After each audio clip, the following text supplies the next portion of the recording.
ನಾನು ಹೇಳ್ತಾ ಇರೋದು ಎಲ್ಲಿ ಗೌರ್ಮೆಂಟ್ ಬಸ್ ಸ್ಟ್ಯಾಂಡಲ್ಲಿ ನಾನು ಹೇಳ್ತಾ ಇರೋದು ಯಾವುದೋ ಬಾತ್ರೂಮ್ ಐತಲ್ಲ ಅಲ್ಲಿ.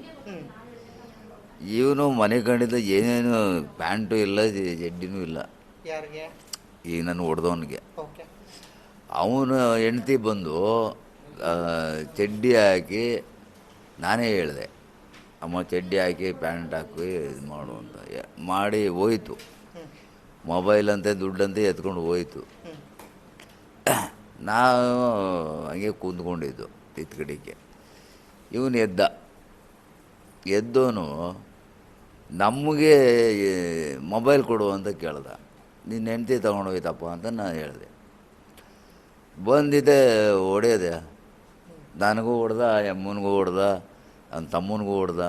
ಅಲ್ಲಿ ಪೇಪರ್ ಏನಿಗೆ ಬಂದರೆ ಅವನಿಗೂ ಹೊಡಿತ. ಯಾರು ಹೊಡೆದಿದ್ದು? Auto driver. ಏನು ಕಾರಣಕ್ಕೋಸ್ಕರ? ಏನಕ್ಕೆ ಹೊಡೆದ ಅಂತಲೇ ಗೊತ್ತಿಲ್ಲ. ಡ್ರಿಂಕ್ಸ್ ಮಾಡಿದ್ರಾ? ಹ್ಞೂ, ಡ್ರಿಂಕ್ಸ್ ಮಾಡಿದ್ದ. ಓಕೆ. ಪ್ರಜ್ಞೆ ಇಲ್ದಲ್ಲೇ ಮುಂಚೆ ಮಲಗಿದ್ರಾ? ಹೌದು. ಅವ್ರ ಹೆಂಡತಿ ಬಂದು ಮೊಬೈಲು ದುಡ್ಡು ಎಲ್ಲ ಜೇಬಿಂದ ಎತ್ಕೊಂಡು ಹೋದ್ಮೇಲೆ ಅವ್ನ ಪ್ಯಾಂಟು ಶರ್ಟು ಪಾಪ ಆಯಮ್ಮನೇ ಹಾಕೋಯ್ತು. ನಾವೇ ಕಣ್ಣಾರ ನೋಡಿದ್ದೀವಿ, ಯಾಕೆ ಇಲ್ದಿದ್ದು ಹೇಳ್ಬಾರ್ದು. ಇವನು ಆಮೇಲೆ ಎದ್ದಿದ್ದು ಈ ಕೆಲಸ ನಮಗೆ ಮಾಡ್ದ. ನೀವು ದುಡ್ಡು ಏನಾದ್ರು ಎತ್ಕೊಂಡಿದ್ದೀರಾ ಅನ್ನೋ ಕಾರಣಕ್ಕೋಸ್ಕರ ಹೊಡೆದ್ರಾ? ಇಲ್ಲ ಸರ್, ಅದೇನು ಕೇಳಿಲ್ಲ ಅವನು. ನಾವು ಅದನ್ನು ಆ ಕಾರಣದವರು ಅಲ್ಲ. ನಾವು ಕಳ್ಳತನ ಸುಳ್ಳು ಮೋಸ ನಮ್ಮಲ್ಲಿಲ್ಲ.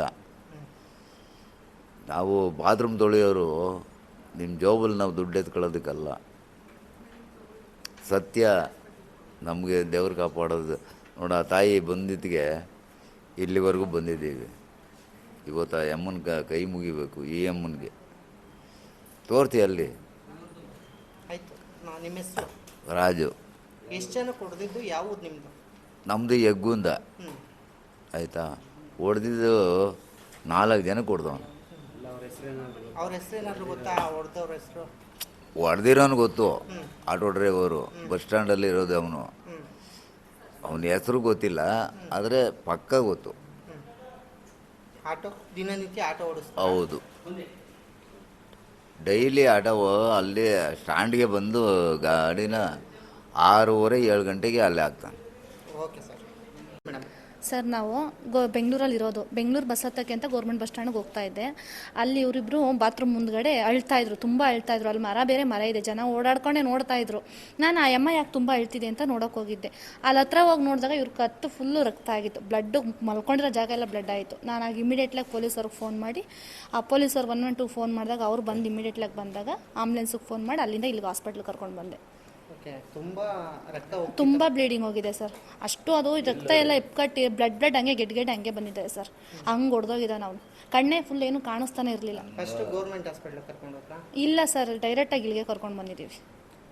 ಗೌರ್ಮೆಂಟ್ ಹಾಸ್ಪಿಟ್ಲಿಗೆ ಏನು ಕರ್ಕೊಂಡು ಹೋಗಿಲ್ಲ. ಡೈರೆಕ್ಟಾಗಿ ಪೊಲೀಸವ್ರು ಬಂದಮೇಲೆ ಇನ್ಫಾರ್ಮ್ ಮಾಡಿದ್ಮೇಲೆ ಆಂಬುಲೆನ್ಸ್ ಕರ್ಸಿದ್ಮೇಲೆ ಅವ್ರಿಗೆ ಹಿಂದೆ ಮುಂದೆ ಯಾರೂ ಇಲ್ಲ ಅಂದರು. ಹಂಗಾಗಿ ಹಾಸ್ಪಿಟ್ಲಿಗೆ ಸೇರಿಸ್ಕೊಂಡು ಹೋಗೋಣ ಅಂದ್ಬಿಟ್ಟು ನಾನು ಡೈರೆಕ್ಟಾಗಿ ಇಲ್ಲಿಗೆ ಬಂದೆ. ಯಾಕೆ ಮೇಡಮ್ ಅಷ್ಟೊಂದು ಜನ ಇದ್ರು, ಯಾರು ಸಹಾಯ ಮಾಡಿ? ಸರ್, ಯಾರು ಹೆಲ್ಪ್ ನೇಚರ್ ಇವಾಗ ಇಲ್ಲವೇ ಇಲ್ಲ ಸರ್. ಅದು ನಮ್ಮಂಗೆ ಯಾರೂ ಇಲ್ಲ, ಯಾರೋ 100 ಇದ್ದಾರೆ ಅಷ್ಟೇ. ನಾನು ಎಲ್ಲರನ್ನೂ ಕರೆದಿದ್ದಕ್ಕೆ ಬಂದಿದ್ದು.